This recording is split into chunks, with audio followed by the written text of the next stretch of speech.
اسے احد کے میدان کا وہ منظر یاد آیا جب ابو سفیان کی بیوی ہند نے حمزہ رضی اللہ عنہ کی لاش کا کلیجہ نکال کر اپنے منہ میں ڈال لیا اور چبا کر اگل دیا۔ اسی عورت نے اپنے ساتھ کی عورتوں سے کہا تھا کہ وہ مسلمانوں کی لاشوں کے کان اور ناکیں کاٹ لائیں۔ ان عورتوں نے اس کے آگے کانوں اور ناکوں کا ڈھیر لگا دیا تھا۔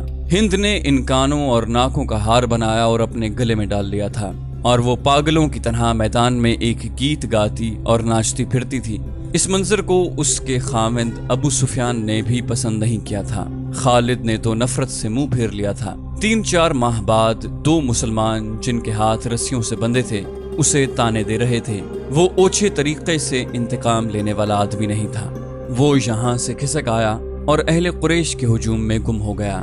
اسے اس قبیلے کا ایک آدمی مل گیا جو ان دونوں مسلمانوں کو پکڑ لایا تھا۔ کسی بھی تاریخ میں اس قبیلے کا نام نہیں ہے۔ مورخوں نے بھی حشام کے حوالے سے ایک جنگجو قبیلہ لکھا ہے جو قریش کا اتحادی تھا۔ خالد نے اس جنگجو قبیلے کے اس آدمی سے پوچھا کہ ان 2 مسلمانوں کو کس طرح پکڑا گیا۔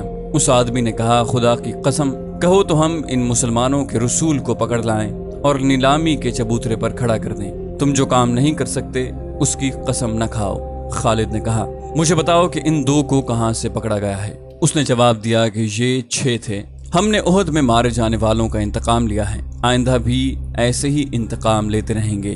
ہمارے قبیلے کے کچھ آدمی مدینہ میں محمد صلی اللہ علیہ وسلم کے پاس گئے اور کہا کہ وہ اسلام قبول کرنے آئے ہیں۔ انہوں نے یہ بھی کہا کہ ان کا پورا قبیلہ اسلام قبول کرنے کا ارادہ کر چکا ہے، لیکن پورا قبیلہ مدینہ نہیں آ سکتا۔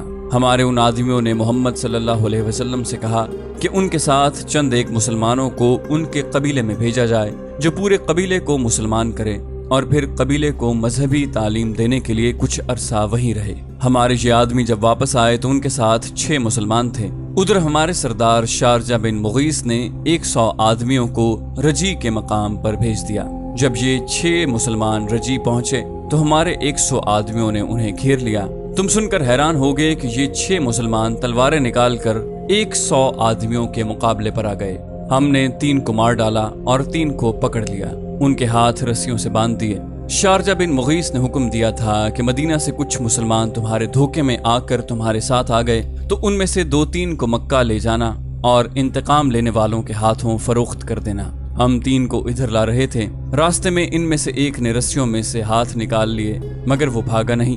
وہ اتنا پھرتیلا تھا کہ اس نے ہمارے ایک آدمی کی نیام سے تلوار نکال لی، کیونکہ اسے ہم نے نہتہ رکھا تھا۔ اس نے بڑی تیزی سے ہمارے 2 آدمیوں کو مار ڈالا۔ اکیلا آدمی اتنے سارے آدمیوں کا مقابلہ کب تک کرتا؟ وہ مارا گیا اور ہم نے اس کے جسم کا قیمہ کر دیا۔ یہ 2 رہ گئے۔ ہم نے ان کے ہاتھ اور زیادہ مضبوطی سے باندھ دیے اور یہاں لے آئے۔ خالد نے اسے تنزیہ کہا، اور تم خوش ہو؟ محمد صلی اللہ علیہ وسلم کیا کہیں گے؟ اہل قریش اور ان کے دوست قبیلے اتنے بزدل ہو گئے ہیں کہ اب دھوکہ دینے اور 6 آدمیوں کو 100 سے مروانے پر اتر آئے ہیں۔ کیا تم نے مجھے یہ بات سناتے شرم محسوس نہیں کی؟ کیا ان 100 آدمیوں نے اپنی ماؤں کو شرمسار نہیں کیا جن کا انہوں نے دودھ پیا ہے؟ تم نے میدان جنگ میں مسلمانوں کا کیا بگاڑا تھا؟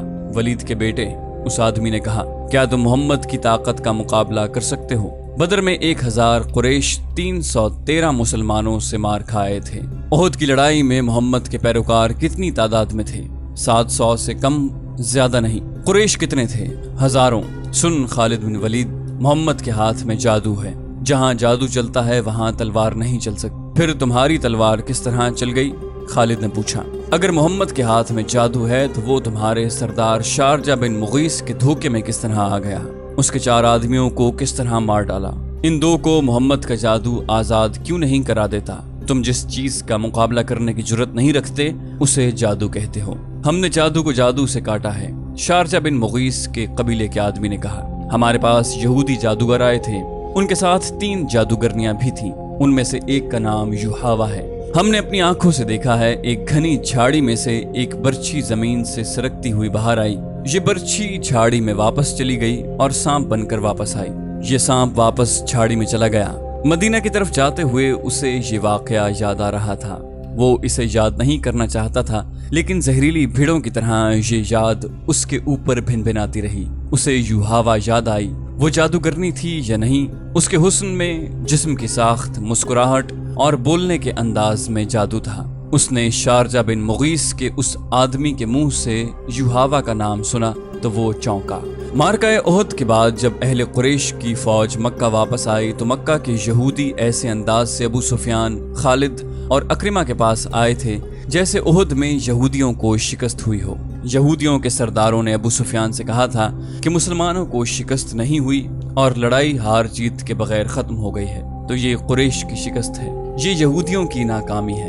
یہودیوں نے اہل قریش کے ساتھ اس طرح ہمدردی کا اظہار کیا تھا جیسے وہ اہل قریش کی ناکامی پر غم سے مرے جا رہے ہیں۔ انہی دنوں خالد نے پہلی بار یوحاوا کو دیکھا تھا۔ وہ اپنے گھوڑے کی ٹہلائی کے لیے آبادی سے باہر نکل گیا تھا۔ جب وہ واپس آ رہا تھا تو راستے میں اسے یوحاوا مل گئی۔ یوحاوا کی مسکراہٹ نے اسے روک لیا۔ میں تسلیم نہیں کر سکتی، ولید کا بیٹا جنگ سے ناکام لوٹ آیا ہے، یوحاوا نے کہا، اور خالد کے گھوڑے کی گردن پر ہاتھ پھیرنے لگی اور بولی، مجھے اس گھوڑے سے پیار ہے جو مسلمانوں کے خلاف لڑنے گیا۔ خالد یوں گھوڑے سے اتر آیا جیسے یوحاوا کے جادو نے اسے گھوڑے سے زمین پر کھڑا کر دیا ہو۔ اس سے بڑی ناکامی اور کیا ہوگی کہ تم مسلمانوں کو شکست نہیں دے سکے۔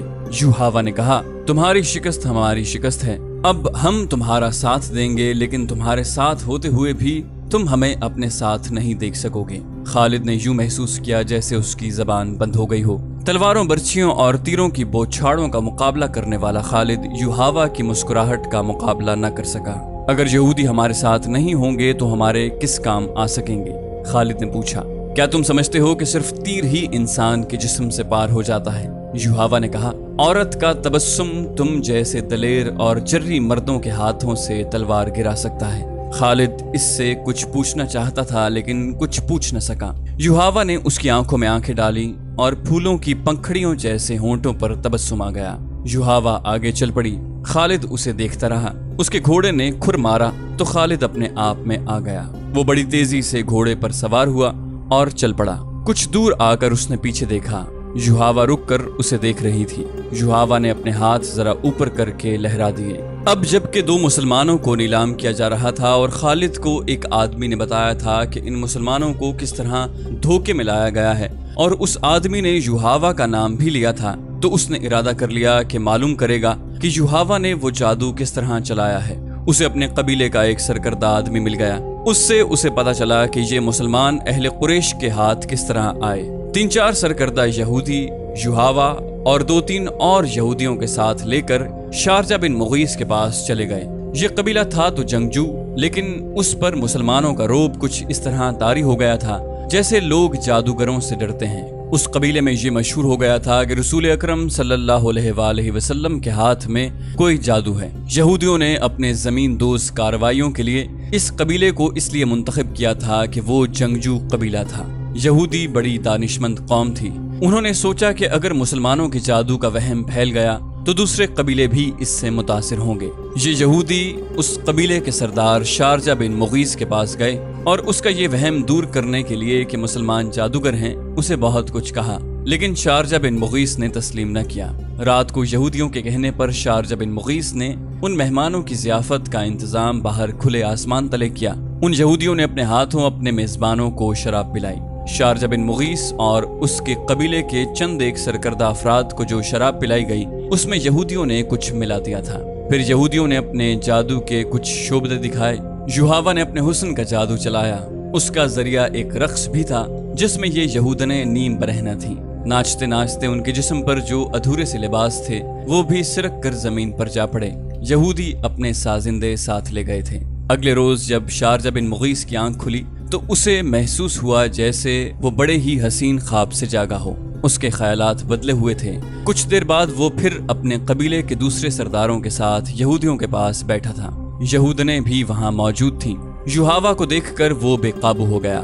اس نے لپک کر یوحاوا کا بازو پکڑا اور اسے کھینچ کر اپنے پاس بٹھا لیا۔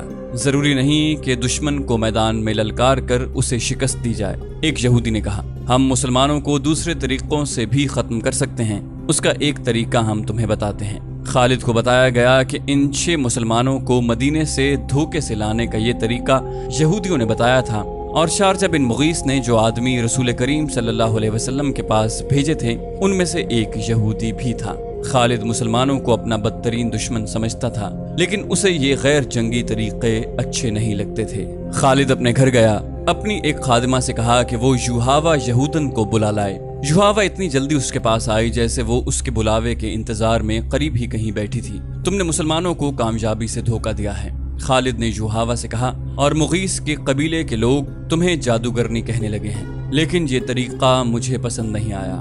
میری بات غور سے سنو خالد، تم اپنے قبیلے کے نام پر جنگجو ہو، لیکن تم میں عقل کی کمی ہے۔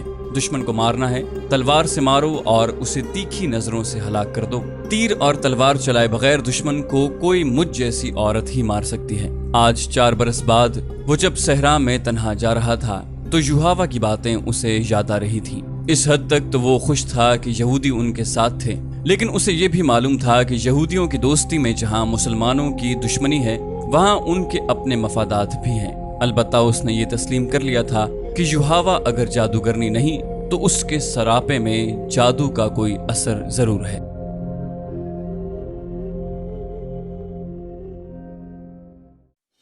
چینل کو سبسکرائب کیجیے اور بیل آئیکن پر کلک کیجیے تاکہ آپ کو تمام ویڈیوز فوراً ملتی رہیں۔